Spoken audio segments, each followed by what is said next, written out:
men's room every few minutes and check out Langenscheid's Universal Phrase book. He didn't usually drink before he scouted a game, but tonight was a little different. There was as much chance of his being interested in somebody besides Earth Wind Morton as there was of old Prince Reindeer, who was supposed to be in the crowd, running out and dunking the ball during the pregame warm-ups. Out loud in the Freaky pub, Eddie Holt said, "What the hell am I doing here?" The girl bartender smiled and said, "Pardonnez-moi." Eddie made a motion with his hands like he was waving off a shot. "No problemo," he said. This close to the end of his scouting trip, Eddie figured it was all right to start going with his own universal phrases. Screw Langenscheids. It was weird, though, having to come halfway across the goddamn world to see Earth Wind. When they'd both still been in the NBA 10 years ago, before Eddie blew out his knee, all he'd had to do to watch Earth Wind play was put on SportsCenter on ESPN. If the Knicks had a game that night, the highlights were always about him, the way they were always about Jordan when he was still playing, at least before Earth Wind tried to put the gross national product of Bogota up his nose. Now Eddie had come to Monte Carlo to see if Lavernius Earth Wind Morton, playing for Olympique Antibes on France's First Division Men's League, had enough left for the New York Knights to bring him back for one more shot. "You still any good?" Eddie had asked over the phone when he'd called from Paris. "Only thing sweeter than myself over here is Le Poussey," Earth Wind said. "Myself has done exactly what all those jive counselors told me. Replace one Jones with another." "So you replaced dope with what?" Eddie said. Earth Wind whooped and said, "Some of them mademoiselles, baby."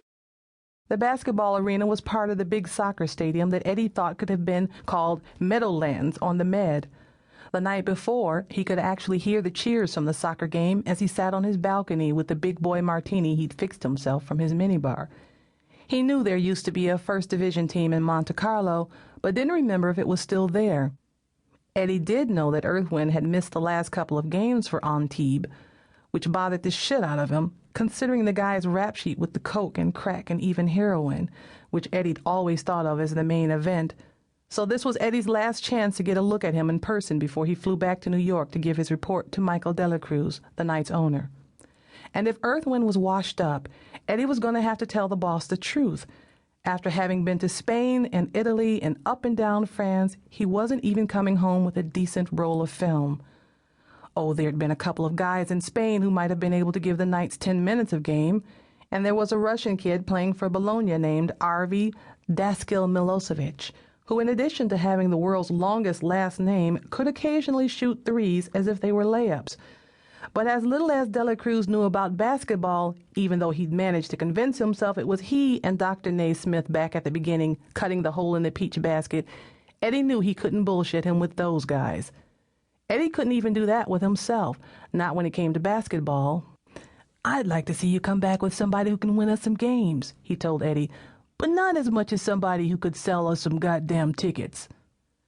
So Earth Wind Morton, who was supposed to be clean finally, was pretty much the whole ball game. He was the one Delacruz wanted. People love comeback stories, he told Eddie. The sports writers can write the same stories they've already done about the other junkies, and fans will eat it up. He'd gone through the same rap on the phone the other night, getting all revved up like he still was pitching tech stocks. Eddie finally said, "I'm not as worried about what the fans are going to eat as I am with my man Earth."